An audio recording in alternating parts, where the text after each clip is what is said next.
Et merci à Philippe Claudel, c'est un plaisir, un honneur de vous recevoir. Tout le monde dit que vous êtes aujourd'hui, et c'est sans doute vrai, et c'est même vrai, un des plus grands auteurs contemporains français. Je vais rappeler rapidement votre carrière. Romancier, cinéaste, auteur de 2 pièces de théâtre. Premier roman à 37 ans, c'est assez tard, on en reparlera peut-être d'ailleurs tout à l'heure.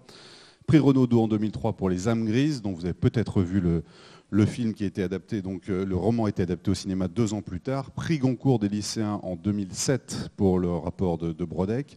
Et puis le cinéma, une réalisation en 2008, Il y a longtemps que je t'aime. Vous avez peut-être vu ce film avec Christine Scott-Thomas et Elsa Zilberstein. Beaucoup de gens l'ont vu, 1 million de spectateurs en France. César du meilleur premier film, ça aurait tout ce que vous touchez, vous réussissez.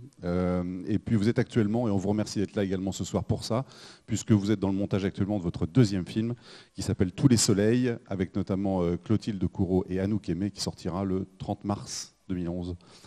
Ce sera donc votre 2e réalisation. Et puis vous avez publié à la dernière rentrée, à cette rentrée littéraire-là, L'Enquête aux éditions Stock, qui est tout à la fois une fable, un roman fantastique, un roman d'anticipation où l'on suit un enquêteur qui est chargé d'élucider une série de suicides dans une entreprise. Ça vous rappelle évidemment sans doute quelque chose. Alors ça rappelle évidemment ce qui s'est passé récemment dans une grande entreprise nationale. Est-ce que le malaise que ça a pu nourrir en vous a fait que vous avez trouvé qu'il était urgent de publier un roman sur ce sujet-là? En fait, alors déjà bonsoir à toutes et à tous et merci de me recevoir dans ce lieu vraiment magnifique que je ne connaissais pas. Donc c'est un plaisir d'être là, un plaisir supplémentaire.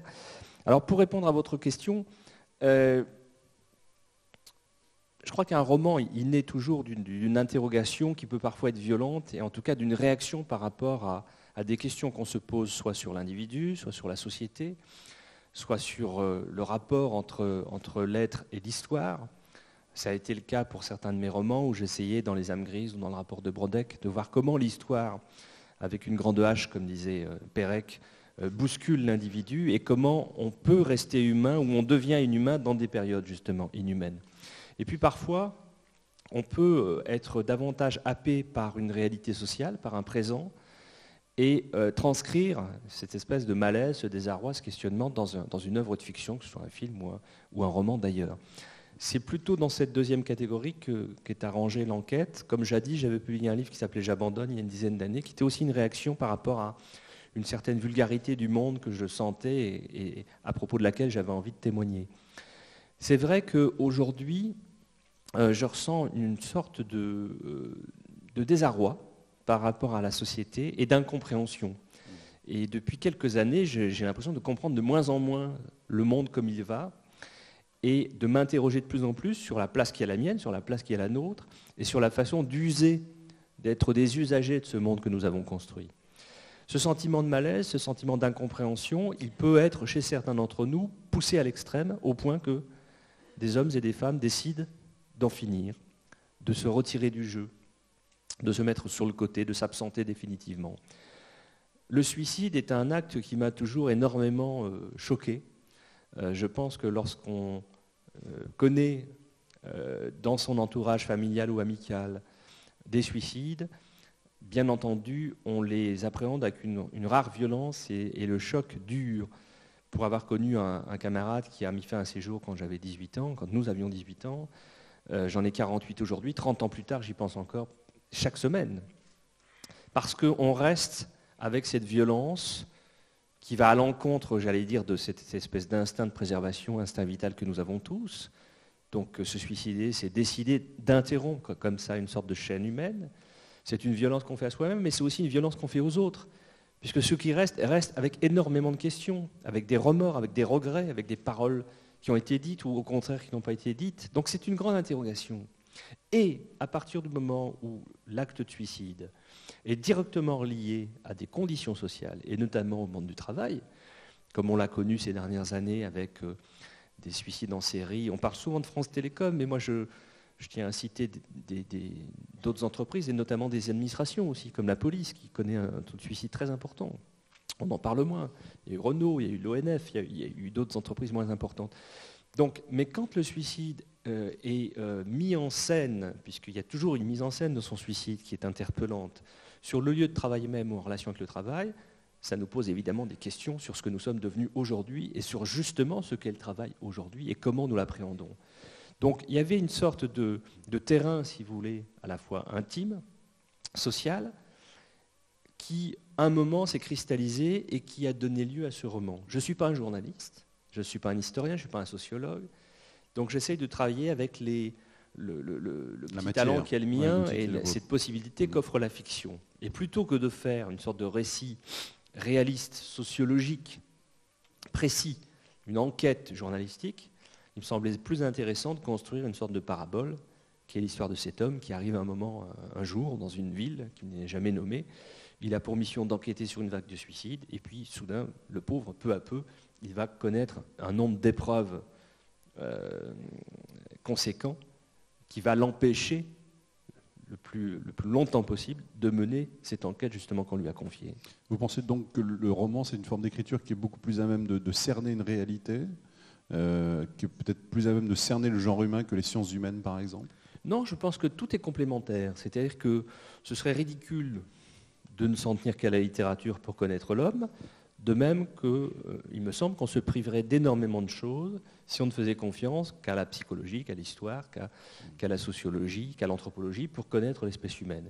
Il me semble que justement l'homme est une créature extraordinairement complexe qui a mis au point des stratégies de connaissance qui peuvent être rationnelles et d'autres qui le sont moins, qui s'appuient à la fois sur des sciences exactes, sur des sciences humaines, sur un espace prodigieux qu'est l'imaginaire, et l'appréhension justement de ces différentes approches permet de mieux nous connaître.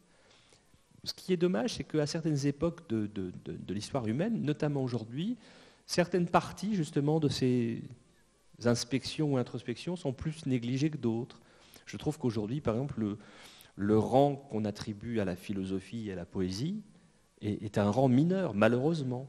Alors que philosophie et poésie sont aussi des moyens de connaissance qui sont extrêmement précieux. Mais dans l'histoire de l'humanité, comme ça, il y a parfois justement des périodes où on se désintéresse de certaines formes d'expression ou d'interrogation, alors qu'aujourd'hui, je pense qu'on en aurait énormément besoin, par exemple, de relire de la poésie ou de s'intéresser aux philosophes.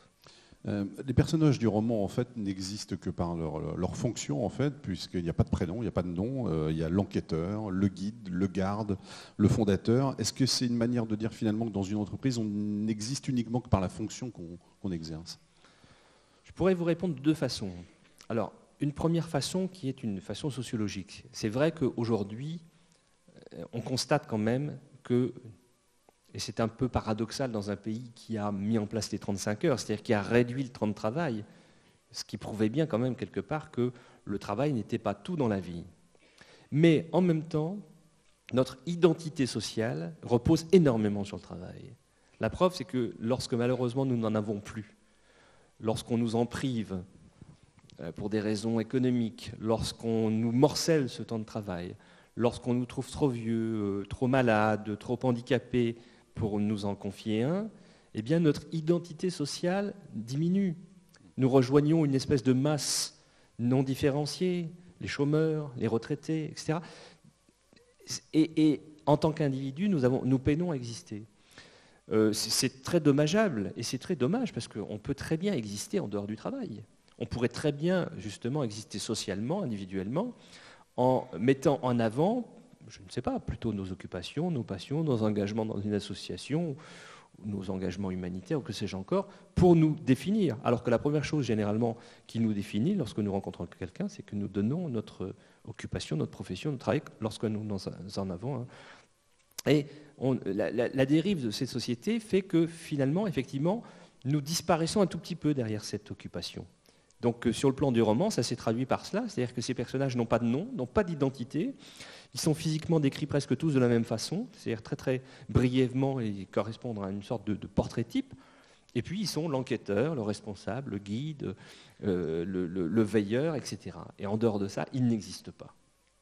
La deuxième chose, c'est que chaque fois qu'on écrit un roman, on raconte une histoire, mais en même temps, on réfléchit aussi sur l'outil qu'on utilise, c'est-à-dire le roman. Grosso modo, depuis presque 200 ans, nous vivons sur un modèle qui a été mis en place par Balzac, quoi. Une sorte de roman avec un système de personnages, avec un souci réaliste, qui tente de copier une réalité et de la faire accréditer par le lecteur. On fait semblant d'y croire tous, l'auteur, le lecteur, etc. Mais plus j'en ai écrit, vous avez raison de dire que j'ai commencé à publier tardivement, mais j'en écrivais avant que je ne publiais pas, parce qu'ils étaient trop mauvais, on en reparlera peut-être. Ouais. Donc je l'ai montré à personne, mais il y avait déjà cette écriture constante depuis l'enfance. Et donc, plus j'avance, plus je me dis, mais est-ce que ça sert encore à quelque chose d'écrire ce type de roman, sur ce modèle de roman réaliste? Est-ce que ce sont encore des outils opérants pour décrire notre monde, et notamment ce monde complexe, fracturé, fragmenté? C'est une interrogation constante. C'est pour ça que vous avez changé la forme. C'est-à-dire que ça commence très réaliste. Le personnage, par exemple, est-ce que ça vaut le coup encore, si je puis dire, de passer, je sais pas, une page ou 10 lignes à décrire physiquement un personnage? Donc c'est des questions que je me pose, et je me suis aperçu que ces dernières années, les romans que j'ai écrits s'éloignaient de notre grand réalisme, même Les âmes grises, pour celles et ceux qui l'auraient lu, qui est censé être un roman qui se passe en 14-18. En fait, il n'y a jamais vraiment de dates précises qui sont données, il n'y a pas de lieu précis nommé, il n'y a pas de personnage historique mentionné. On est dans une sorte de flou qui est encore accentué dans un roman ultérieur qui s'appelle La petite fille de Monsieur Lynn. On ne sait pas où ça se passe ni à quelle époque. Et dans le rapport de Brodeck, on est plus du côté de la légende que du récit historique à proprement parler. Donc il y a une sorte de démarche un peu naturelle qui me poussait plus vers la fable, vers la parabole, c'est-à-dire vers l'édification d'un récit simplifié, presque un squelette, comme le sont les mythes, avec des personnages qui correspondent à des archétypes, qu'il n'est plus besoin de nommer véritablement, mais qui sont des figures qui permettent de s'interroger sur des situations qui, elles, sont humaines. Mais il n'y avait pas simplement un plaisir d'écrivain d'explorer plusieurs formes romanesques, parce que c'est vrai que ça commence de manière très réaliste, après on tombe dans l'absurde total, l'anticipation, le fantastique, la fable, effectivement. Il y avait aussi le simple plaisir d'écrire. Alors, il y a toujours en tout cas chez moi, il y a toujours le plaisir d'écrire, parce qu'autrement, s'il n'y avait pas de plaisir, je crois que je n'écrirais pas. Donc c'est vrai qu'il y a le plaisir d'écrire, il y a le plaisir de se laisser entraîner, d'autant plus que moi j'écris sans plan, sans préméditation, donc j'avance comme ça un peu au hasard. Donc il y a le plaisir de traverser des formes, notamment dans ce roman-là, parce que je ne l'ai jamais fait avant, ça. Mais de commencer sous un mode très réaliste, comme vous l'avez noté, puis ensuite de faire survenir le fantastique, de dévier vers un récit étrange, qui prend parfois des allures de conte philosophique ou de récit d'anticipation. Donc c'est un voyage dans les formes littéraires, et c'est aussi une interrogation sur l'outil. C'est-à-dire comme le menuisier qui s'apprête à construire un meuble, va se dire mais qu'est-ce que je vais utiliser là? Quel type de gouge je vais utiliser? Quel type de scie? Quel type de clou? Quel type de cheville? Etc. Donc essayons d'utiliser les outils pour voir lesquels sont les plus adaptés à ce que je veux faire. Est-ce que vous vous sentez un peu comme l'enquêteur parfois dans le livre, c'est-à-dire, vous l'avez dit un peu tout à l'heure, finalement perdu parfois dans ce monde, face aux dérives technologiques notamment?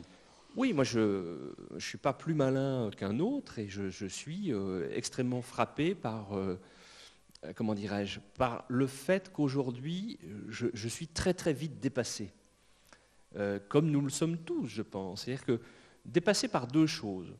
La première chose, c'est par la fragmentation, c'est-à-dire que nous devenons tous des spécialistes dans un domaine. Il y a une sorte d'hyper-spécialisation que moi je vis par exemple assez quotidiennement en tant qu'universitaire, où nous devenons tous des spécialistes d'un domaine très précis. Et parfois c'est assez rigolo, parce que quand je fréquentais encore beaucoup les colloques, vous aviez des gens à qui on posait une question qui disaient « Ah ben non, écoutez, moi je suis spécialiste des années 1720-1730. Là, ce que vous dites, c'est 1746. Donc je ne suis plus compétent. » Donc une hyper-spécialisation qui peut être très déroutante, qui fait que finalement, si on pousse le raisonnement à l'absurde, nous n'arriverons plus à nous parler, puisque nous serons spécialistes, mais nous serons le seul dans chaque domaine. L'autre chose, c'est que, mettons, ces 20 dernières années, l'humanité a connu une sorte de course exponentielle du progrès technologique et technique, qui fait que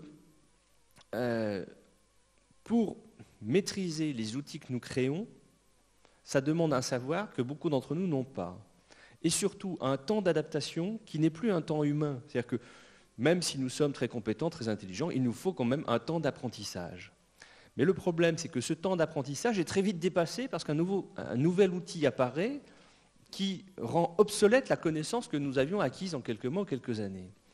Donc cette espèce j'avais résumé ça dans une formule, dans une pièce de théâtre qu'on a créée avec Gérard Jugnot, là, qui va partir en tournée à partir de janvier, Le Paquet.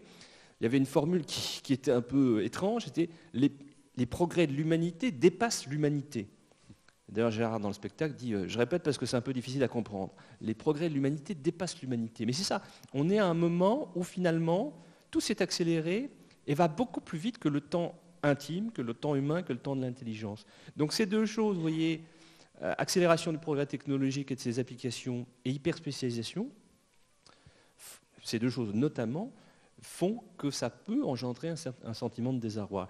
La troisième dimension, si vous voulez, on en vient un peu plus précisément au domaine économique, c'est que ce monde économique qui devient de plus en plus hégémonique, qui a pris vraiment au collet le politique, par exemple, on sait très bien qu'aujourd'hui, le pouvoir décisionnel est plus du côté économique que du côté politique. Eh bien, ce monde économique, pour la plupart d'entre nous, est devenu un monde absolument opaque et incompréhensible, et surtout sans visage. C'est-à-dire que le capitalisme est devenu de plus en plus anonyme. Il y a eu une évolution capitaliste qui a fait que, grosso modo, le capital détenu par quelques individus ou quelques familles identifiables s'est transféré vers un actionnariat qui était déjà un peu plus diffus et confus, et aujourd'hui vers une sorte de participation d'actionnaires qui ne sont même pas forcément des personnes physiques, mais parfois des fonds de pension, des produits dérivés, etc. Ce qui fait que pour le simple usager ou le simple travailleur au sein de ces systèmes, on ne sait pas à qui s'adresser. On ne sait pas qui nous détient, on ne sait pas qui nous fait travailler, on ne sait pas même contre qui revendiquer.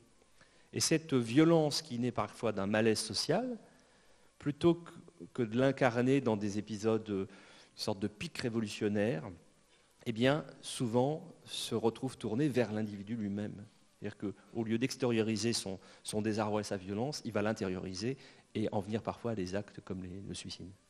Est-ce que vous rappeliez un peu vos livres précédents tout à l'heure et puis les formes d'écriture, est-ce que chaque livre pour vous est la suite de ceux qui ont précédé? Et si celui-ci l'est, en quoi l'est-il justement? Je pense que plutôt que la suite, c'est une sorte de parcours assez logique, parfois d'addition, mais pas de suite, éventuellement de prolongation. Mais disons que chaque livre fait aller vers le suivant. C'est un peu comme des marches d'escalier. D'ailleurs, j'étais assez embêté avec le rapport de Brodeck, parce que quand je l'ai terminé, je me suis aperçu que j'étais en haut de l'escalier, de cet escalier-là. C'est pour ça qu'à l'époque, il y a 3 ans, j'ai dit très très sincèrement à pas mal d'occasions que c'était peut-être mon dernier roman, parce qu'il me semblait avoir gravi toutes ces marches qui m'avaient mené vers ce roman-là, et que peut-être que je n'avais plus rien d'autre à écrire, ce que je croyais sincèrement, et ce que je crois encore aujourd'hui après l'enquête. Là. Je me dis, mais voilà, peut-être que c'est le dernier roman, peut-être que je... Et je ne suis pas du genre à me forcer, c'est-à-dire que je déteste me répéter. Donc c'est assez facile pour un écrivain de refaire ce qu'il a fait. Je pourrais faire Les âmes grises 2, 3, 4, 5, 6, etc. Mais ça ne m'intéresse pas. Ce qui m'intéresse, c'est d'utiliser l'écriture comme un outil d'exploration. Si j'estime que j'ai tout exploré très modestement, c'est-à-dire des petites choses que j'avais explorées, j'arrête. Mais quand estimez-vous finalement qu'une idée peut se transformer en livre? Parce que là, vous l'avez parlé du suicide tout à l'heure, et du malaise et du désarroi dans lequel vous étiez. Il y a eu, à partir du moment où vous avez eu l'idée, une sorte d'urgence à le publier, à l'écrire. Exactement, vous employez le mot d'urgence, c'est ça. C'est-à-dire qu'à un moment, c'est ne pas pouvoir faire autrement que de se mettre à écrire sur ce sujet-là ou animé par cette espèce d'urgence. Qu'est-ce qu'elle doit avoir, cette idée, pour qu'elle mérite d'être un livre? Écoutez, elle doit tuer les autres surtout. C'est-à-dire que parfois j'ai comme ça des 2-3 désirs d'écriture en même temps, et j'attends un petit peu qu'il y ait ce combat dans l'arène, une sorte d'arène mentale où il y a un sujet qui va vraiment prendre la domination et qui va laisser les autres de côté. Donc, mais encore une fois, ce n'est pas du tout rationnel. C'est-à-dire qu'un matin, vous vous levez, vous ne pouvez pas faire autrement que de commencer à écrire sur cette thématique. C'est tout. Et parfois, c'est assez drôle, si vous voulez, parce que vous êtes persuadé que là, il faut que vous écriviez, puis au bout de 20 pages, 30 pages, la force s'arrête, ça s'épuise. Et j'ai commencé à ouvrir un fichier sur mon ordinateur que j'ai appelé avortement au pluriel, où j'ai mis tous les débuts de romans que j'ai écrits depuis des années. mais il y en a des dizaines, hein, où j'ai fait 10 pages, 20 pages, 30 pages, et qui arrêtent, qui s'essoufflent, et qui finalement étaient des fausses énergies. Est-ce que ce livre-là que vous avez écrit, L'Enquête, c'est pour vous, jusqu'à présent, le livre le plus, j'allais dire, violent, peut-être le plus terrible que vous ayez écrit? Est-ce que vous-même, vous êtes surpris d'avoir pu écrire un livre comme ça? Moi, je suis toujours surpris parce que, comme je vous disais tout à l'heure, il n'y a pas de préméditation. Donc, une fois que c'est terminé et que je relis, je me suis dit, tiens, c'est bizarre quand même ce truc-là. Comment j'ai pu écrire ça? Oui, comment j'ai pu écrire ça. Et souvent, quand on lit devant moi une page ou quelques phrases d'un livre qui a été écrit il y a longtemps. Vous dites, mais c'est bien moi? Oui, je ne reconnais même pas, en fait. Ouais. Donc des fois, je dis, mais qui est-ce qui a écrit ça? On me dit, mais c'est vous. Ah bon? Si vous le dites, je crois, mais je m'en souviens plus trop. Non, mais après, ce que ça veut, terrible, je ne sais pas. C'est un livre qui est extrêmement déroutant, hein, pour les lecteurs, parce que peu à peu, vous devenez cet enquêteur et vous êtes comme lui soumis à cette espèce de parcours du combattant assez terrible. En même temps, c'est un livre où j'ai beaucoup ri en l'écrivant, tellement ces situations sont cocasses, absurdes. Ouais. Donc il y a une forme de compassion et d'humour aussi que j'ai éprouvé pour le personnage, et des lecteurs justement ressentent ça aussi. Mais c'est du Tati un peu parfois. Oui, du Tati, du Chaplin, du Buster Keaton. Il y a un côté comme ça comique extrêmement visuel. Alors après, on lit un livre de différentes façons.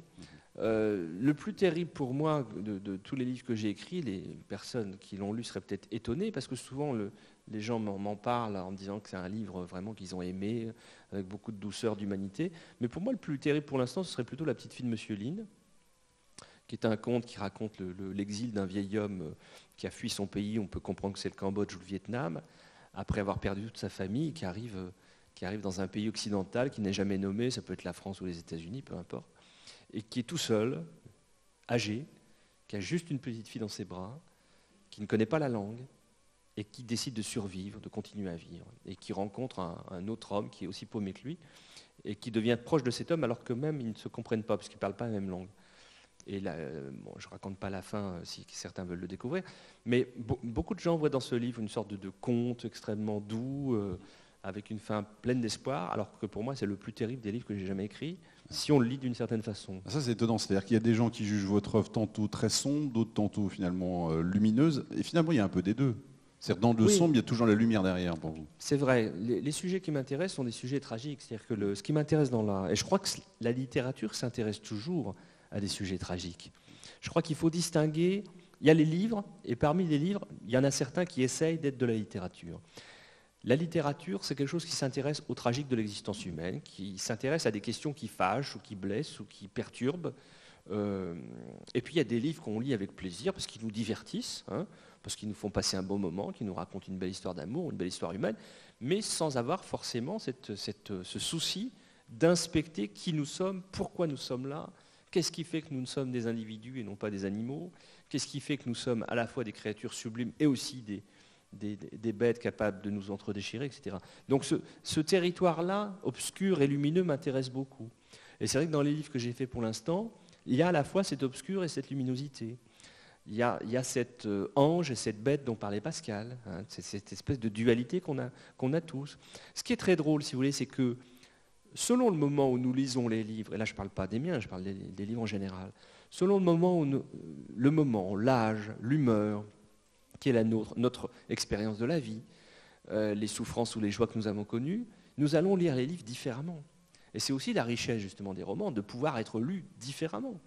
Moi, je suis frappé par dans le courrier que je reçois, des gens qui me parlent du même livre et qui l'ont lu de façon radicalement différente, en le voyant porteur d'espoir pour certains, au contraire affreusement sombre pour d'autres.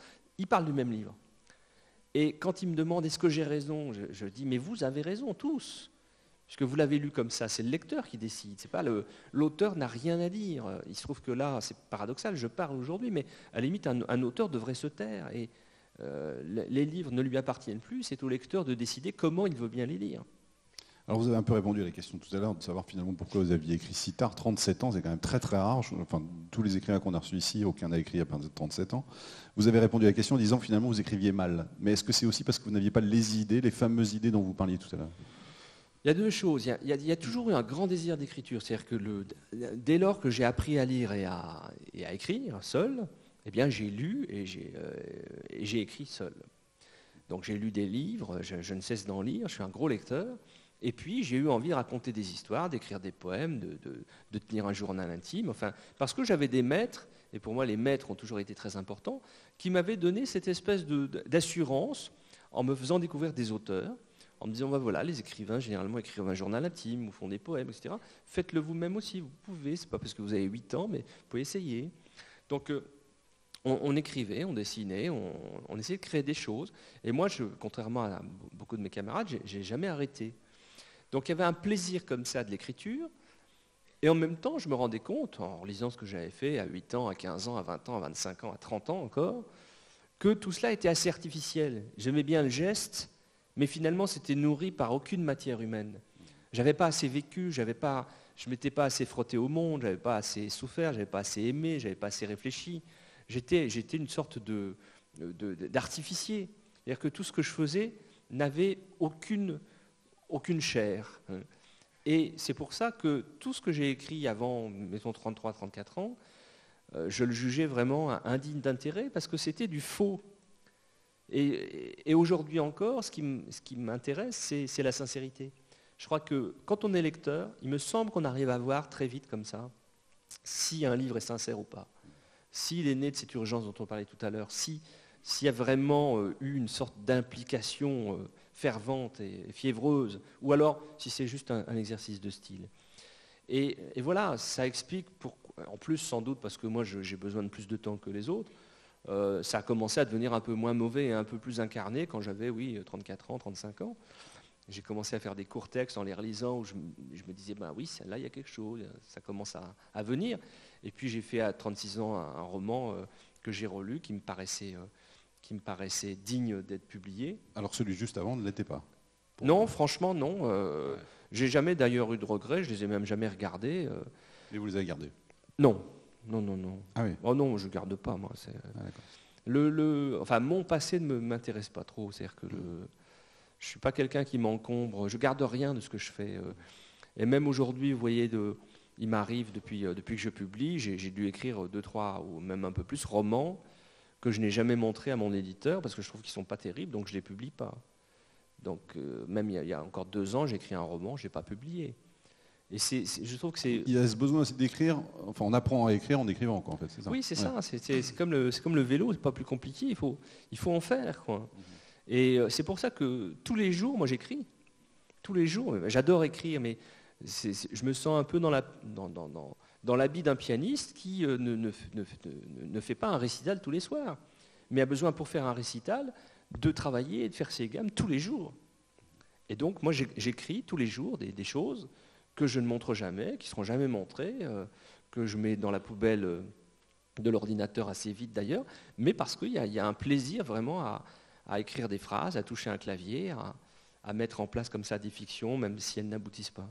Et puis la difficulté, c'est aussi la différence entre ce qu'on veut écrire et le résultat sur le papier. Parce que il faut retranscrire. Voilà, mais ça c'est, comment dirais-je, c'est tout ce pourquoi je n'ai pas réussi à écrire des choses correctes avant l'âge que je disais. C'est-à-dire qu'il y avait 2 lignes. Il y avait la ligne du désir et puis la ligne de l'exécution. Et elles étaient éloignées l'une de l'autre. Il a fallu du temps pour qu'elles se rassemblent. Il a fallu du temps pour que les mots parviennent à épouser complètement ce que je voulais dire. C'est pour ça que l'écriture n'est pas un métier, et en même temps, elle en nécessite. C'est-à-dire que ça ne s'apprend nulle part d'écrire romanesquement. Il n'y a pas d'école pour ça, même si toutes les universités américaines se dotent d'ateliers d'écriture. Je pense que si des écrivains sortent de ces ateliers, ils auraient été écrivains sans ça. Ça peut peut-être donner une forme d'assurance, mais on n'apprend pas le désir d'écrire, on n'apprend pas. Par contre, on est à la fois son propre maître et son propre élève. Donc il faut une sorte de mûrissement intérieur qui aboutit parfois effectivement à l'écriture. Est-ce qu'il y a des points communs sur les moments où vous avez écrit les livres qui ont été publiés? Est-ce que aujourd'hui, avec tous les livres que vous avez écrits, vous dites « Ah oui, effectivement, les livres, quand je les écris, ça se produit dans tel ou tel moment, dans tel ou tel lieu ». Est-ce qu'il y a des points communs que vous citez? Alors, il y a des moments, effectivement, et il y a des lieux qui m'inspirent plus que d'autres. J'écris beaucoup sous la douche. C'est-à-dire que prendre des douches... Non. Ah oui. Oui, non, mais je ne sais pas pourquoi, c'est une sorte Mais vous avez un matériel particulier, spécial? Non, mais j'écris dans ma tête. Ah oui, après, d'accord. Je suis encore pas... Il y a des appareils photo Des sous-marins. ardoises particulières. Pourquoi pas, hein.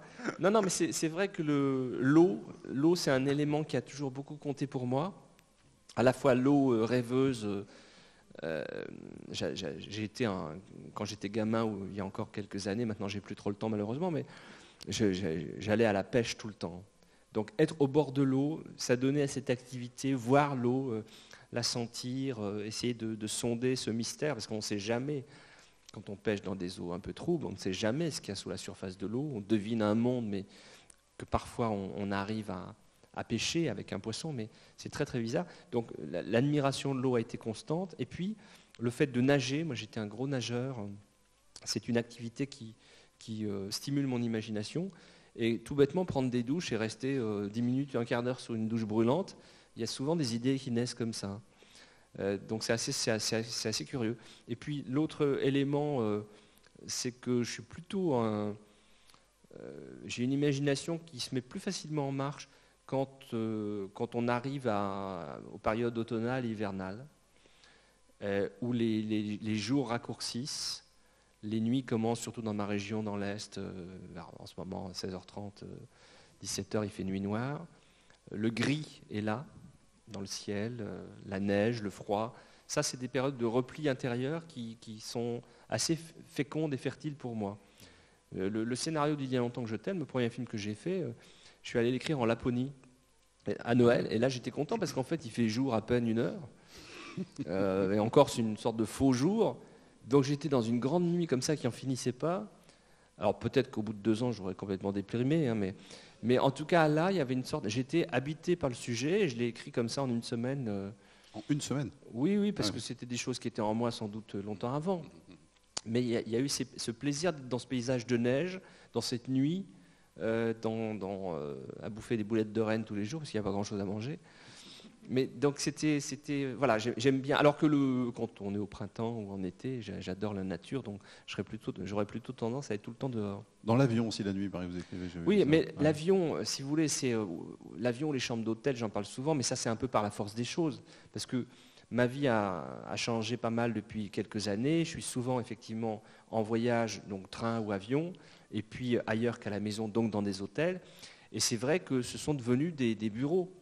Et c'est vrai que l'avion, surtout sur des voyages très longs, quand tout le monde dort et que vous êtes le seul un peu éveillé dans la cabine comme ça, sortir l'ordinateur et écrire. Et puis écrire surtout avec cette idée un peu curieuse que vous n'êtes pas sur Terre. C'est-à-dire que j'ai beaucoup de livres que j'ai écrits ou de textes que j'ai écrits en l'air. Donc on n'est même pas sur Terre, on écrit en l'air. Je trouve que c'est une idée assez rigolote. Et les chambres d'hôtel, ce qui est intéressant, c'est l'anonymat absolu de la chambre d'hôtel. C'est-à-dire que rien ne vous distrait. Rien dans son décor ne vous perturbe. Il n'y a pas de tentation, il n'y a pas vos livres, il n'y a pas vos meubles, il n'y a pas vos instruments de musique ou que sais-je encore. Parce que vous pouvez être vite distrait si vous êtes chez vous en train d'écrire. Rien peut vous distraire. Alors, il y a trop de tentations chez moi, oui. Ah oui. Oui, il y a les tablettes de chocolat, il y a les bouquins. D'accord, je comprends mieux. Il y a la cave. C'est un grand amateur de vin. Il y a le vélo. Enfin, non, il y a trop de choses. Oui. J'écris moins chez moi maintenant. L'envie de faire du cinéma, elle est apparue avant celle de publier? Oui. Ah oui, parce que le cinéma, ça a été vraiment une rencontre magique quand j'étais enfant, en fait. J'ai eu la chance encore d'être d'une génération où la petite ville où j'habite toujours, qui fait 10 000 habitants, quand j'étais enfant, il y avait 2 cinémas dans une ville de 10 000 habitants, dans la banlieue nancéenne, vous vous rendez compte, 2 cinémas. Donc nous allions au cinéma le samedi, le dimanche avec les copains, et ça a été des moments magiques. À voir des films d'ailleurs qui étaient des films extrêmement populaires. C'est-à-dire que moi je suis très très reconnaissant. C'est peut-être pour ça que j'aime tous les cinémas. J'ai des goûts, je pense, de cinéphile, mais j'ai aussi des goûts très grand public, parce que mes premiers émerveillements de cinéma, c'est les films avec Bourvil, c'est les films avec De Funès, c'est la série des gendarmes. Donc c'est un cinéma populaire, extrêmement populaire, des films de KPDP. Et je suis très très reconnaissant à ce cinéma romanesque, souvent comique, drôle, romantique parfois. Et puis après, je suis allé vers d'autres cinémas. Et j'ai eu la chance aussi, ce qui est moins le cas, et j'arrête cette période ancien combattant, parce que je ne suis pas un être nostalgique, mais c'est vrai que moi j'étais interne et les collèges-lycées dans lesquels j'étais, ma génération, ces établissements étaient tous dotés encore de ciné-clubs. Parce que le cinéma, soit on le voyait en salle, il n'y avait pas de VHS, il n'y avait pas de DVD, donc les établissements scolaires avaient souvent un ciné-club qui était animé par un professeur ou par un conseiller d'éducation, et quelqu'un allait chaque mercredi chercher des bobines de 35 mm ou de 16 mm pour les passer sur un écran ou, dans le pire des cas, un drap blanc, et avec une discussion après le film. Donc il y a eu une sorte d'éducation comme ça, parce que je pense que tous les domaines ne peuvent être abordés qu'avec une éducation. Donc il y a une éducation cinéphilique qui s'est faite par des fréquentations personnelles, par les fréquentations de ciné-club, par ces émissions de ciné-club qui étaient animées à l'époque par Claude Jean-Philippe, après Pivot le vendredi soir, et puis le cinéma de minuit sur France 3, FR3 à l'époque. Donc tout ça a créé très très vite en moi le désir de faire des images animées, de raconter des histoires. C'est pour ça que quand je suis arrivé à l'université, j'ai fait littérature, lettres, mais j'ai fait aussi énormément d'éléments de cinéma et de courts-métrages avec des copains à l'époque. Ouais. Et vous avez des profs qui vous ont incité aussi. Oui, mais de toute façon, vous savez, c'est pas parce que je le suis que je vais rendre grâce aux professeurs, mais je trouve qu'on n'est jamais assez reconnaissant envers les professeurs. C'est-à-dire qu'on est dans un univers aujourd'hui qui nous fait croire à un certain nombre de personnes que Wikipédia et Google peuvent remplacer tous les enseignements, et qui donne l'illusion à certaines personnes d'en savoir autant justement que celles et ceux qui ont été formés pour délivrer un savoir historique, mathématique, scientifique, etc. Non, le savoir, effectivement, il y a des gens qui ont fait des études pour en acquérir une petite parcelle, et ont fait aussi des études pour essayer de la transmettre. Donc les professeurs ont toujours été très très importants pour moi. Je ne dis pas que tous les professeurs sont excellents, mais dans notre éducation, certains nous marquent plus que d'autres parce qu'ils ont réussi justement à nous transmettre, sinon un désir, du moins un savoir, des questions, une attitude au monde. Et c'est vrai que ça a été vrai dans des domaines scientifiques pour moi, ou dans des domaines comme le cinéma, où j'ai eu la chance d'avoir des enseignants qui m'ont transmis un savoir et une fougue. Ouais, cette notion de transmission est très importante à vos yeux, en général. Écoutez, je pense que s'il n'y a pas de transmission, il n'y a pas d'humanité. C'est-à-dire que l'humanité se construit grâce et par la transmission. Sinon, on redevient une espèce animale avec des choses qui ne sont pas du tout, comment dirais-je, transmises justement de génération en génération, mais qui sont partie intégrante de l'espèce qui serait la nôtre, si on était des tortues ou des requins, etc. Non, nous accumulons un savoir. Et nous le transmettons à la génération suivante. Le problème, c'est que parfois, ce savoir ne suffit pas, ou il se perd, ou on le minore. Je trouve que il y a des signes qui sont intéressants. Par exemple, dans les 2 derniers candidats à l'élection présidentielle, étaient 2 candidats qui montraient peu d'intérêt pour les livres. Que ce soit Nicolas Sarkozy qui a été élu ou Ségolène Royal. C'est la première fois que ça arrivait dans l'histoire de la République française, quoi. Les prédécesseurs étaient des gens qui se souciaient du livre, qui l'aimaient, qui en lisaient, qui essayaient d'en écrire parfois. Et là, on avait soudain une sorte de rupture générationnelle qui est, je pense, assez révélatrice d'une attitude que nous avons plus largement par rapport à la chose écrite. Donc il faut faire attention comme ça à certains signaux qui nous feraient nous détourner justement des objets mêmes qui permettent de transmettre. Je reviens au cinéma. Est-ce que ça vous permet de mettre en scène finalement des situations qui sont difficiles à exprimer dans un roman ? Est-ce que c'est aussi pour ça que vous êtes tourné vers cet art-là ? Oui, mais c'est ça qui est intéressant. C'est-à-dire que là on parle de cinéma et de littérature, mais moi j'essaye un petit peu d'expérimenter dans des champs très différents, la peinture, le dessin, la photographie, la musique. Je bricole dans tous ces domaines-là parce que j'essaye à chaque fois de trouver le bon moyen d'exprimer, le bon moyen d'expression. Donc c'est vrai que le cinéma me permet, en tout cas, d'explorer des histoires ou des univers, ou de les dire d'une certaine façon, qu'il serait impossible pour moi d'explorer en littérature, et vice-versa. C'est pour ça que ça ne m'intéresse pas d'adapter ce que j'écris.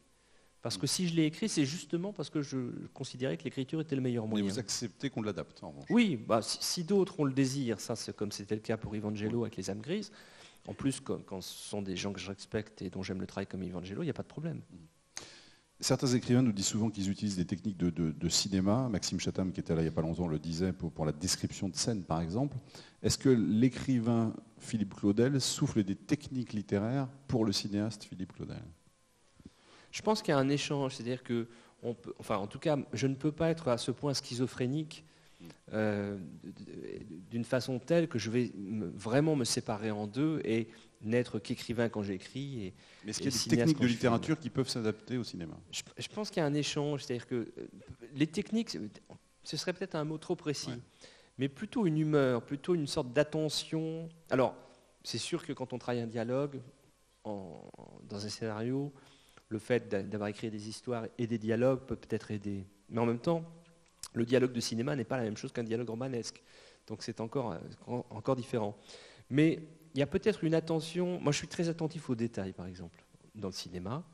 Et je pense que ça me vient du roman, où chaque détail compte. Et c'est vrai que je suis très, très embêtant sur le vêtement, sur le décor, sur les accessoires, sur les couleurs que j'utilise dans un décor. Donc tout ça a énormément d'importance. Ça vient aussi de la peinture, parce que je suis un grand amateur de peinture et de photographie. Donc tout se mêle, tout se mélange. De la même façon, quand j'écris parfois, il y a des pages qui sont plutôt écrites à l'acide, d'autres au pastel, d'autres à l'aquarelle, d'autres à l'huile et au couteau. Enfin, vous voyez, il y a des techniques différentes de peinture, je pense à la peinture notamment, qui interviennent dans certaines pages que j'écris. Donc tout ça est une sorte d'osmose, de symbiose, d'interaction entre des pratiques qui sont des pratiques que j'aime explorer. Je ne dis pas du tout que je suis talentueux dans ces pratiques-là, mais en tout cas, il m'en reste quelque chose. Donc les peintures de Philippe Claudel, peut-être un jour, on verra. C'est possible. Le cinéma, Là, j'ai fait 2 films. Dans les 2 films, on voit certains de mes tableaux. Ah oui. Je ne dis pas lesquels. Non, mais ça n'a aucun intérêt, mais c'est des petits clins d'œil, parce que moi, à chaque fois, mon équipe me dit viens, tu peux. Comme souvent des metteurs en scène aiment passer dans leurs films, comme ça, le syndrome Hitchcock. Moi, ça ne m'intéresse pas, j'aime bien être discret, mais je glisse un petit truc qui me... Non, mais la peinture, c'est quelque chose de... J'aimerais avoir plus de temps pour m'y consacrer, mais c'est un pur plaisir. C'est-à-dire que j'aime beaucoup le travail sur la matière, sur les couleurs, je peins des choses de façon assez obsessionnelle, toujours les mêmes sujets qui sont un peu des revisitations de nature morte de la période flamande, enfin avec les mêmes techniques un peu de travail sur les couleurs et la matière. Mais j'aime ça parce que, à la différence du cinéma ou du roman, quand vous travaillez une peinture, vous êtes immédiatement dans la visualisation de ce que vous êtes en train de faire. C'est-à-dire que vous voyez tout de suite ce que vous faites. Quand vous écrivez, vous ne voyez pas ce que vous faites. Quand vous filmez, voilà, il faut faire un effort énorme d'imagination pour essayer de recoller tous les morceaux. Quand vous êtes un artisan peintre ou un sculpteur, vous êtes tout de suite en contact avec la matière et vous visualisez l'objet que vous êtes en train de créer. C'est étonnant parce qu'en fait, on se rend compte que les frustrations que vous pouvez avoir dans un ou l'autre des arts, sur l'écriture, le cinéma ou la peinture, vous arrivez à le retrouver dans un autre, en fait, à chaque fois. Oui, mais c'est ça qui est intéressant. Ouais. Moi, j'avoue que j'ai beaucoup de mal parfois à parler, même avec des artistes qui ne sont uniquement préoccupés que de leur art. Alors, sans compter les artistes qui ne sont préoccupés que de leur art qu'ils font eux-mêmes. Et qui ne s'intéressent pas aux autres, parce qu'il y en a quand même pas mal. Hein. Donc, qui se lisent, mais qui ne lisent pas les autres, par exemple. Donc ça existe. Mais c'est vrai qu'il me semble qu'il n'y a pas de... Il y a des frontières, il y a des séparations, mais elles sont poreuses. Et je ne m'imagine pas pouvoir écrire des livres sans m'intéresser aux grands photographes, aux grands peintres, aux grands cinéastes, etc. On est nourri de tout ça. Est-ce que vous pensez être plus efficace en tant que cinéaste ou en tant qu'écrivain, sachant que vous dites que finalement, je vous cite, ce que je fais en tant qu'écrivain ne sert pas à grand-chose? Non, mais je crois qu'il faut effectivement avoir cette lucidité de se dire quand même qu'on n'est pas des génies et que ce qu'on fait ne sert pas à grand-chose. Même si on a des témoignages de personnes qui nous écrivent, qui nous disent que nos livres sont importants parfois pour elles, pour eux. Mais ce serait terrible de le croire, ça. Enfin, de l'intégrer, vous voyez. Donc il faut faire attention à ça. Moi, ça me touche beaucoup quand on me fait des compliments, mais j'essaye de faire en sorte qu'ils glissent tout de suite. pour pas... je crois que ça me bloquerait ou ça me perturberait un peu trop. Même si je sais en tant que lecteur qu'évidemment il y a des livres qui changent nos vies ou qui nous confortent ou qui nous bousculent. Mais je préfère pour moi-même fermer un peu très très vite ces portes-là. Comment dire ? Je ne sais même plus pourquoi c'est l'efficacité. Est-ce que vous étiez plus efficace en tant que cinéaste ou qu'écrivain ? Je pense que c'est pas le mot efficacité, mais ce qui est intéressant dans le cinéma, en dehors de tout ce qu'on a dit sur la construction, la fabrication d'un film, c'est que c'est un art qui est plus populaire que la littérature. Quand je dis populaire, ça permet de toucher a priori plus de personnes. Il y a plus de public qui va au cinéma qu'il n'y en a qui lisent des livres. Donc, et c'est intéressant, autant je ne pense jamais au lecteur quand j'écris un livre, autant quand je fais un film, je pense au spectateur. Je pense au spectateur parce que j'essaye de faire un film qui idéalement peut parler à différents publics, peut toucher différents publics. Vous n'avez pas cette préoccupation d'écrivain ? Non, pas du tout. Non, vraiment, l'écriture au départ est assez égoïste. J'écris une histoire pour moi, puis après, quand je la relis, je me dis, bon, ça peut peut-être intéresser les autres. Mais le cinéma, étant donné que c'est un art extrêmement coûteux, ça coûte très cher. C'est-à-dire qu'un film, c'est tout de suite plusieurs millions d'euros. Vous avez cette responsabilité quand même enfin, en tout cas, moi, j'essaye de l'avoir, faire en sorte que ce que vous allez faire ne soit pas un pur objet égoïste qui va vous intéresser, vous, peut-être quelques proches, et puis c'est tout. Je crois qu'on a une sorte de devoir d'aller vers l'autre, étant donné que c'est l'autre quand même qui nous finance. Le système du cinéma français fait quand même que c'est nous tous qui le finançons, par le biais des chaînes qui réinvestissent de l'argent, par le biais des conseils régionaux, par le biais d'institutions comme le CNC, etc. Donc il me semble qu'il y a un devoir à avoir quand même de penser aux spectateurs. Donc, et c'est vrai que quand on voit les chiffres de certains films, potentiellement le cinéma peut toucher un nombre de personnes considérable. Donc ça, il y a cette dimension qui est plus rarement présente dans la littérature. Même quand on parle de gros succès en littérature, ça n'a rien à voir avec un gros succès en cinéma. Entre le travail très solitaire de l'écrivain et celui beaucoup plus collectif du cinéma, où est-ce que vous vous sentez le mieux ? Dans les deux. Moi, j'aime beaucoup. Je crois que ça correspond à deux facettes de ma personne. À la fois une sorte d'ours un peu bourru qui aime bien être tout seul et manger son chocolat. Et manger ses chocolats, un peu trop, justement. Mais en hiver, c'est bien, on a des vêtements qui peuvent un peu masquer tout ça. Mais voilà, un travail vraiment solitaire, de compte à rendre à personne, un rythme d'écriture qui naît simplement du désir, c'est-à-dire que écrire pendant 8 heures un jour, ne plus rien écrire pendant 2 mois, reprendre un roman 6 mois plus tard, ou l'écrire pendant 1 semaine. Je fais ce que je veux. Et puis l'autre dimension, moi j'aime beaucoup les autres et j'ai beaucoup appris d'eux et j'ai toujours beaucoup à apprendre d'eux. Donc essayer de faire en sorte de constituer des équipes talentueuses avec chacun qui a un talent dans son domaine et faire en sorte d'harmoniser ces talents au service d'une idée qu'on a soi et travailler en équipe et travailler aussi avec bien entendu la complexité d'une équipe, c'est-à-dire que parfois, il n'y a pas seulement le talent, il y a aussi une dimension humaine. Il peut y avoir des petits conflits, il peut y avoir des histoires à gérer qui n'ont rien à voir avec la création. Mais tout ça est assez passionnant, justement, d'être avec les autres. Sur un tournage, quand ça se passe bien, il y a un peu le syndrome colonie de vacances. Vous voyez, on est tout excité d'être ensemble pendant 2 mois, et puis le dernier jour, tout le monde pleure parce qu'on se sépare. Donc il y a cette espèce de dimension extrêmement enfantine, d'équipe. Et là, le montage dans lequel vous êtes en ce moment, est-ce que là, c'est un travail beaucoup plus solitaire, enfin, vous êtes avec un monteur, mais vous l'apparentez aussi à un travail un peu d'écrivain, ce travail-là, de montage du film, un peu ? Ce ne serait pas un travail...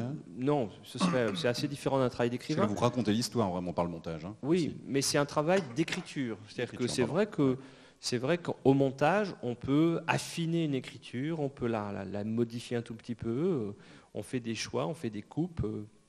On tourne une séquence, par exemple, et puis à l'intérieur de la séquence, on peut même enlever un petit peu de dialogue. Si on a correctement découpé en plusieurs plans sa scène, on peut effectivement... Donc il y a des choix comme ça qu'on fait, et c'est un moment intéressant. Là, ce moment-là, il est fini depuis quelques semaines déjà. Là, je termine ce qu'on appelle le mixage, c'est-à-dire l'équilibrage des sons dans un film.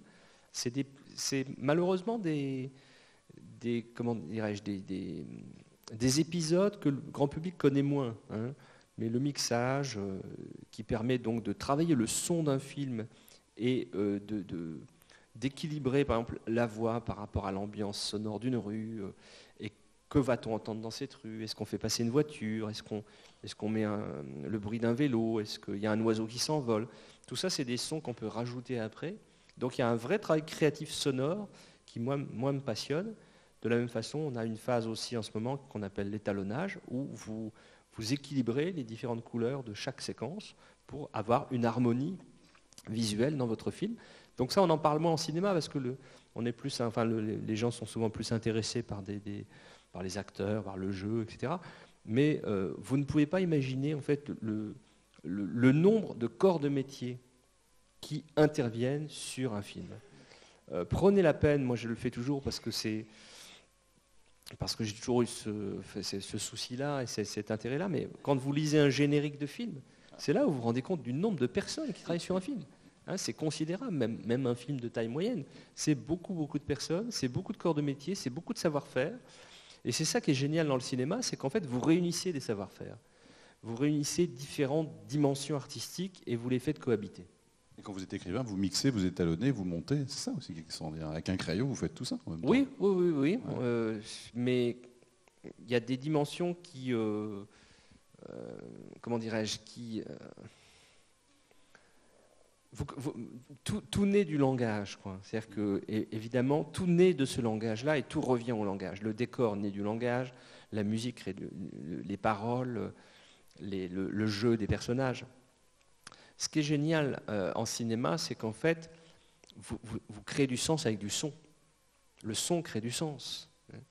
Vous créez du sens avec de la musique, vous créez du sens avec du jeu de comédien, vous créez du sens avec de la couleur, vous créez du sens avec du décor, avec du vêtement. Tous les éléments sont porteurs de sens. Et il faut réussir à les équilibrer, à les harmoniser pour que ce ne soit pas une sorte de cacophonie. Dans la même journée, vous pouvez très bien écrire un scénario et écrire un livre. C'est-à-dire être dans deux univers, le cinéma et la littérature. Oui, ça je l'ai fait assez souvent et c'était plutôt d'ailleurs un plaisir quand on sent que l'énergie s'épuise sur l'un, directement changer de fichier et puis aller vers autre chose. L'écriture scénaristique, c'est pas une écriture, comment dirais-je, c'est une écriture presque un petit peu administrative. C'est-à-dire que le scénario, contrairement au roman, en tout cas pour moi, où je vous disais tout à l'heure que je ne réfléchissais pas à ce que je faisais, le scénario, l'étape d'écriture du scénario, c'est quand j'ai déjà toute l'histoire dans ma tête. Donc après, c'est vraiment, j'allais dire, se mettre à l'ordinateur et écrire les séquences de façon assez presque laborieuse, enfin, séquence par séquence. Ensuite, bien sûr, il y a du travail à nouveau, mais c'est pas j'allais dire, c'est presque pas exaltant, quoi. Hein. C'est pas la période que je préfère, l'écriture du scénario. Alors vous l'avez dit un peu tout à l'heure, vous êtes toujours professeur à l'université de Nancy. Vous enseignez quelle matière? Mon poste était un poste de littérature, mais maintenant je n'enseigne plus que Enfin, j'essaie de travailler avec des étudiants de cinéma sur les scénarios, justement. Donc vous avez tenu à garder ce contact aussi avec les jeunes, avec certaines réalités. Oui, en raison de tout ce qu'on a dit déjà précédemment sur le mystère de la transmission, le fait que quand on a eu la chance d'avoir été nourri par certains professeurs, on essaye nous-mêmes de redonner des choses. C'est pour ça aussi que j'associe, sur les 2 longs métrages que j'ai faits, j'ai associé 7 ou 8 étudiants à chaque fois, qui sont venus travailler sur le film comme stagiaires. C'est important, je trouve, de rendre en fait ce qu'on nous a donné assez modestement, parce qu'on ne peut pas malheureusement prendre tout le monde, mais d'essayer d'être aussi un maillon d'une chaîne comme ça humaine, d'une chaîne de connaissances. Et puis, plus égoïstement, si vous voulez, ça me permet d'être en contact avec des générations qui ne sont pas la mienne, et de les sentir, de les écouter, de voir quels sont leurs espoirs, leurs angoisses, leurs soucis, leurs goûts. C'est toujours intéressant de parler justement de cinéma ou de musique ou de littérature avec des gens qui ont 25 ans de moins que vous et de voir un petit peu comment ils abordent le monde. C'est aussi pour avoir un salaire et ne pas vous sentir obligé d'écrire? Ça a compté, ça aussi? De garder ce métier, avoir un salaire simplement et ne pas se sentir obligé d'écrire pour gagner sa vie? Moi, j'ai toujours trouvé que la plus grande liberté, justement, c'était d'avoir un métier, en plus un métier que j'aimais, à côté. Je pense que, contrairement à beaucoup d'idées reçues, l'écrivain qui ne fait qu'écrire s'enchaîne à l'écriture et se met dans une position qui l'oblige à écrire. Alors que finalement, si vous gardez une occupation à côté qui vous assure la vie matérielle, l'écriture devient une danseuse, mais une danseuse extrêmement agréable et vitale d'un certain point de vue, mais pas vitale économiquement. Donc c'est vrai que j'ai toujours eu ce souci, sans doute aussi extrêmement paysan. Moi je viens d'une lignée depuis des millénaires de paysans vosgiens. Donc on ne lâche pas la proie pour l'ombre. Hein. Écrit d'accord, mais bon, pense à un boulot à côté. Et moi je le conseille souvent à mes étudiants. Il y a des étudiants que j'ai qui veulent absolument être metteurs en scène. Et je leur dis, très bien, vas-y, tu as du talent, etc. Mais pense quand même à assurer un petit peu tes arrières. Essaye de trouver quelque chose, essaye de trouver un travail, parce que là, peut-être que tu vas réussir à ce que je te souhaite, mais en même temps, tu t'engages quand même dans une voie extrêmement incertaine. Donc, moi, j'ai trop vu de copains écrivains qui lâchaient leur premier métier et qui se retrouvaient après dans des conditions de vie extrêmement misérables. Et puis surtout, être obligé d'accepter des travaux d'écriture ou des rencontres rémunérées, des ateliers d'écriture, alors qu'ils n'avaient absolument pas envie de faire ça. Est-ce que vous êtes un bon prof? Et c'est quoi un bon prof d'ailleurs, selon vous? Ça, je ne sais pas. Vous savez, je vais répondre, je vais vous dire une anecdote qui m'a toujours stupéfait et fait rigoler à la fois. Je me souviens, avant d'être à l'université, donc j'ai fait plusieurs établissements, et il y a assez longtemps, j'avais une classe de seconde. Et dans cette classe de seconde, j'avais un élève qui était toujours au fond de la salle, comme ça, qui avait l'air de se faire suer dans mes cours, qui avait l'air qui prenait vraiment un visage tout le temps comme s'il ne participait jamais. Il avait l'air vraiment de s'emmerder, excusez-moi du mot. Bon, voilà. Et même, intérieurement, j'essayais de ne pas trop le montrer, mais il m'énervait, quoi. Et puis, je ne sais pas, il y a quelques années, à l'occasion d'une rencontre comme la nôtre ce soir, à la fin, souvent des personnes viennent discuter, etc. Puis je vois arriver un jeune homme, il me dit « Vous me reconnaissez, monsieur Claudel ?» Alors, soudain, j'ai un flash, sous l'homme de 25 ou 27 ans, je ne sais pas, je reconnais mon seconde du fond de la classe. Je me dis « Oui, je vous reconnais. Oui, oui. » Je me dis « Qu'est-ce qu'il va me dire ?» etc. Et puis il me dit « Vous savez, monsieur Claudel, l'année que j'ai passée avec vous, c'est ma plus belle année d'élève. » Alors, franchement, là, je suis tombé à la renverse parce que... Ça se voyait pas. Tout ça pour vous dire qu'en fait, on ne sait jamais, en fait. On le sait qu'après. On sait peut-être après. Et pour avoir été élève moi-même, il y a certains professeurs, je me suis rendu compte combien je leur devais, mais des années plus tard, et pas sur le moment. Donc, est-ce que je suis un bon professeur ou pas? J'en sais rien du tout. J'espère que j'arrive à transmettre certaines petites choses, mais ça, c'est ce qui est c'est ce qui est très difficile dans ce métier aussi. C'est-à-dire qu'il n'y a pas le résultat, il n'est pas immédiat. Hein. Il n'y a pas une efficience immédiate comme ça. Vous disiez dans le monde de l'éducation il y a quelques semaines, vous disiez il faut que ce pays, la France, se remette à aimer ses enseignants. Bon, oui, évidemment, oui, bien sûr. Enfin, moi, il y a des épisodes de notre histoire récente qui m'ont scandalisé. Enfin, la façon dont un ministre a traité le corps enseignant alors qu'il était justement ministre de l'Éducation nationale. Pour des motifs électoralistes. Enfin, on a vu depuis que c'était quelqu'un d'absolument opportuniste, qui était de gauche quand il fallait être de gauche, qui était prêt à mendier un ministère à Sarkozy, M. Allègre, là, qui sort des conneries. On l'avait reconnu tous, je pense. Qui sort des conneries monumentales sur le climat, dont on peut douter aussi de la qualité scientifique. Mais pour flatter une sorte d'opinion comme ça, à 10 pique-pendre du corps enseignant. Je ne dis pas que tous les enseignants sont des saints et qu'il ne faut pas réformer des choses, évidemment, mais je trouve qu'un pays qui se met à ne plus aimer, à ne plus soutenir, à ne plus considérer ceux-là même qui sont là pour transmettre le savoir, comme on le disait tout à l'heure, c'est donc une société qui considère comme marginal et secondaire cet acte de transmission et de connaissance. Et ça, c'est très dangereux. Je trouve que c'est très, très dangereux. Et aujourd'hui, pour en revenir à ce que je disais tout à l'heure aussi, des outils nous font croire qu'on en sait autant que les personnes qui ont fait des études pour acquérir un certain nombre de savoirs, c'est dangereux. Ou c'est comme il y a quelques années, souvenez-vous, quand il a commencé à apparaître sur le marché des livres, le guide de la médecine. Et vous aviez des gens qui allaient chez le médecin, j'ai vu ça dans le guide, il faudrait que je dois avoir ça, vous pourriez me donner tel médicament, etc. Non, c'est pas parce qu'on achète un bouquin, un guide de la médecine, ou qu'on va sur Wikipédia, sur Google pour chercher certains articles, qu'on en sait autant que le médecin, que le professeur, qui a fait quelques années d'études pour acquérir un petit savoir.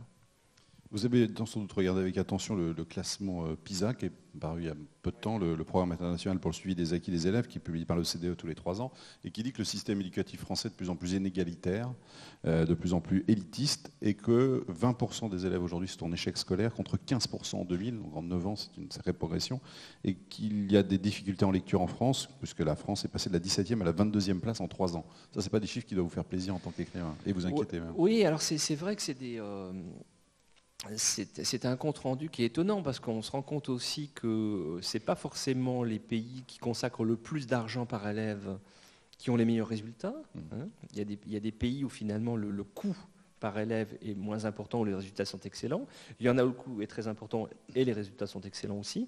Donc on ne peut pas même dire de façon systématique ah bah, il faut plus d'argent, ça marchera mieux. Donc on est bien dans la méthode, dans l'approche, dans les conditions qu'on offre aussi aux élèves et aux enseignants pour qu'ils se rencontrent. La seule chose que je peux dire, moi, pour l'avoir expérimenté, c'est vrai que lorsque j'ai passé quelques années, une dizaine d'années à travailler en prison, à côté du lycée où j'enseignais. J'allais enseigner en prison à des détenus. On était des petits groupes, 8-10 personnes. Et puis pendant 4 ans, j'ai enseigné auprès d'enfants handicapés physiques, dans un établissement spécialisé, où là aussi on avait des groupes de 8, 10, 12 élèves.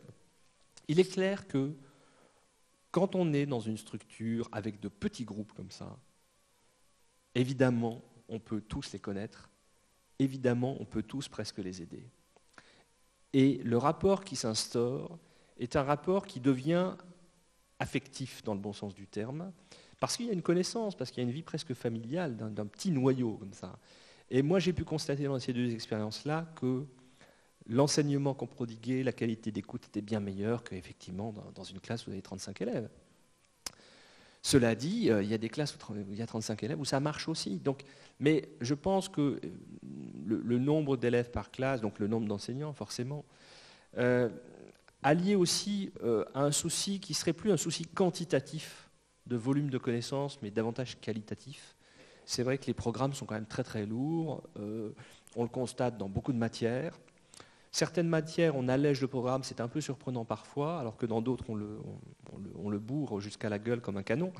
Donc tout ça fait qu'on le constate, quand on a des enfants, ils ont un volume de cours par semaine et un volume de travail à faire qui, même des petites classes, 6e, 5e, est très important. L'autre dimension aussi, c'est que, moi je l'ai constaté de façon empirique quand j'ai une fille qui a bientôt 13 ans, mais on se rendait compte malheureusement que dès la première ou la 2e année de maternelle, on voyait des élèves qui étaient en difficulté. Et qui, pour les suivre, puisqu'en fait ce sont toujours des camarades de ma fille, ils sont un peu plus grands comme elle, effectivement, ça s'est avéré. C'est-à-dire que ces difficultés n'ont jamais été corrigées, se sont aggravées. Et donc il y a, je pense, une intervention qui se fait de plus en plus maintenant, par le biais du système scolaire ou d'associations, vers un suivi, un accompagnement chez les tout petits. C'est-à-dire on peut détecter très vite, les maîtresses et les maîtres le voient très bien, à 4, 5, 6 ans des difficultés. Et c'est là, évidemment, qu'il faut agir en conséquence et qu'il faut proposer, à côté du système commun, un système d'accompagnement qui va permettre à ces enfants et à leurs familles de les aider au mieux. Avez-vous des questions pour Philippe Claudel ou des remarques? Vous avez sans doute vu certains de ses films ou lu ses livres, enfin certains de ses films, le premier en tout cas, le prochain on le verra bientôt. Avez-vous des questions? Qui va se lancer, le premier ou la première? Pas forcément toujours des questions. Ou une remarque, un sentiment. On a réussi à endormir tout le monde en fait. Non, ça dort pas, rassurez-vous. Non. Ils sont très attentifs. Très attentifs. Il n'y a pas de questions? Bon. Je voulais juste une explication par rapport à une des premières pages du livre, c'est pas dans le roman, vous dites pour les prochains afin qu'ils ne soient pas les suivants. Quelle est la signification de cette phrase? Oui, je fais toujours vraiment attention aux citations que je mets en exergue ou aux phrases que je mets en exergue. Et je me disais, mais qu'est-ce que je pourrais trouver comme formule pour ce livre-là, qui est l'histoire d'un homme quand même qui ne se pose pas de questions au début, on l'envoie faire une enquête, il essaye de la faire, puis peu à peu, comme il a tellement de bâtons dans les roues, il se pose des questions sur son travail, sur sa mission, sur lui-même, sur l'espèce humaine, sur la condition, sur la vie, etc. Et je me suis dit, mais c'est ça en fait qu'il faut réussir à faire aujourd'hui, c'est qu'on se pose des questions. C'est qu'on ne soit pas simplement des victimes expiatoires qui vont à l'abattoir sans protester, sans s'éloigner de la ligne. C'est-à-dire que les prochains, et là c'est presque dans un sens chrétien, c'est-à-dire ceux qui sont proches de nous, ne soient pas les suivants à se faire massacrer, à se faire exécuter ou à se suicider. Je pense que c'est un livre qui essaye un tout petit peu de réveiller ceux qui somnolent. Vous dites un mot du film, donc il sortira le mois de mars, avant qu'on se... Alors le film... Rien à voir avec le précédent, vraiment rien. Non. Le premier film, j'avais vraiment fait un drame ou un mélodrame, même au sens premier du terme, avec une histoire douloureuse, incarnée par Christine, donc Scott Thomas et Zazie Bernstein. Et là, j'avais vraiment envie de changer du tout d'humeur et de travailler dans le registre de la comédie, de me faire plaisir et d'essayer de faire plaisir aux spectateurs, de travailler sur un autre rythme, sur une autre ambiance, et avec des clins d'œil à un genre que j'ai toujours beaucoup aimé, un cinéma que j'ai toujours beaucoup aimé, qui est la comédie italienne. Donc j'ai inventé une histoire de 2 Italiens qui vivent à Strasbourg, et avec un mélange de scènes drôles, parfois burlesques, et de scènes plus graves, plus émouvantes.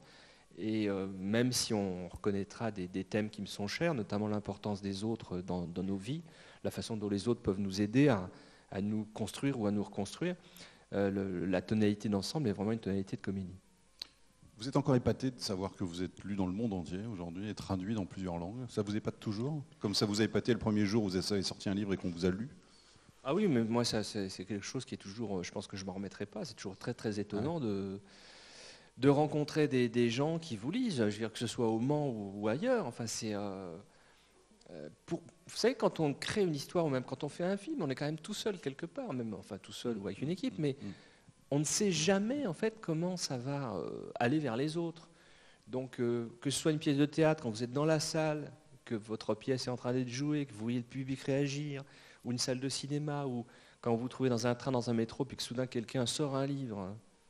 Alors c'est pour ça que j'aime bien ne pas trop paraître à la télévision, etc., parce que c'est pour me réserver ce plaisir et cette angoisse, parce que quand vous êtes à côté, ça m'est encore arrivé il n'y a pas longtemps, quelqu'un dans un train sort votre bouquin et le commence. Ah, vous vous dites, si au bout de 3 pages, il le ferme et il s'endort, ça va être terrible, quoi. Donc généralement, ce que je fais dans ce cas-là, je change de place, parce que je ne veux pas voir justement s'il s'endort ou s'il le lit pendant longtemps, quoi. Mais bon, voilà, c'est assez incroyable, oui, c'est toujours magique pour moi. Merci beaucoup d'être venu. Vous allez signer vos livres maintenant, d'ailleurs. Ça fait des beaux cadeaux aussi pour Noël. La dédicace de Philippe Claudel. Merci infiniment d'être venu. C'est un plaisir de discuter avec vous. Merci à toutes et à tous. Merci beaucoup.